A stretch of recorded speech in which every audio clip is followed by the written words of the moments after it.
Une demande de délai à la préfecture, enfin au canton à travers la préfecture, a été faite, décidée hier en municipalité et elle est en cours.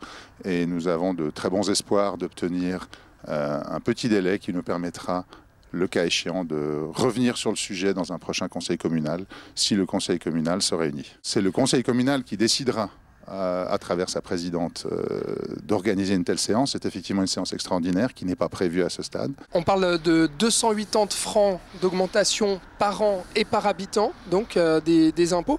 Est-ce que ça veut dire, le fait qu'il y ait eu toutes ces discussions un peu houleuses lors du dernier conseil communal, que la municipalité a du mal à convaincre sur cette demande de hausse d'impôts ?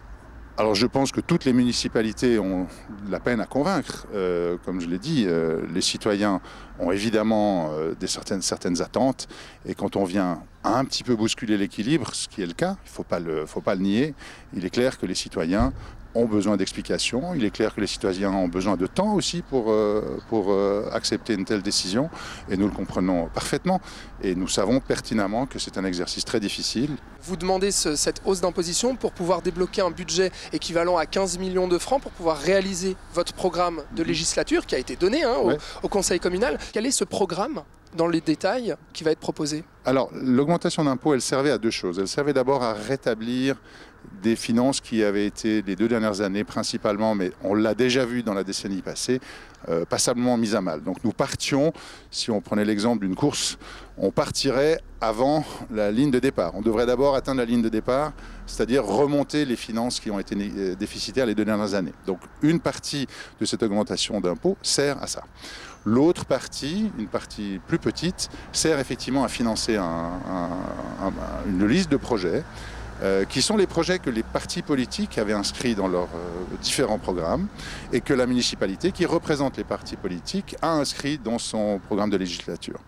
Alors, clairement, cette liste n'est pas une surprise pour la plupart des gens. Les gens s'attendent à ce qu'il y a dedans, la passerelle, la crèche, l'EMS, etc. Tout ceci ne sont pas des projets nouveaux que nous avons décidé de notre chef d'inscrire dans ce programme. Et manifestement, le Conseil sollicite plus de détails et il les obtiendra à travers le préavis sur le budget qui va être déposé d'ici la fin du mois sur leur bureau. Si cette hausse d'imposition n'est pas acceptée, qu'est-ce que ça veut dire pour la municipalité et pour ce programme de législature? Alors, si elle n'est pas acceptée, d'abord, elle n'est pas acceptée pour une année. Donc, une hypothèse, ça serait de revenir l'année prochaine avec une nouvelle demande. L'autre hypothèse, c'est évidemment de revoir de fond en comble les plans qui ont été faits, c'est-à-dire de revoir ce programme d'investissement essentiellement et de regarder qu'est-ce qui est finançable ou pas. Les 15 millions représente à peu près sur la législature l'équivalent d'un point d'impôt. Si par exemple on décide de supprimer la moitié de ce plan d'investissement, on n'obtient qu'un demi-point d'impôt d'économie. Donc il y a relativement peu de marge de manœuvre dans la réduction du plan d'investissement parce que les conseillers qui doivent le décider, ce sont eux qui se sont engagés vis-à-vis de la population dans la campagne électorale à défendre ces projets.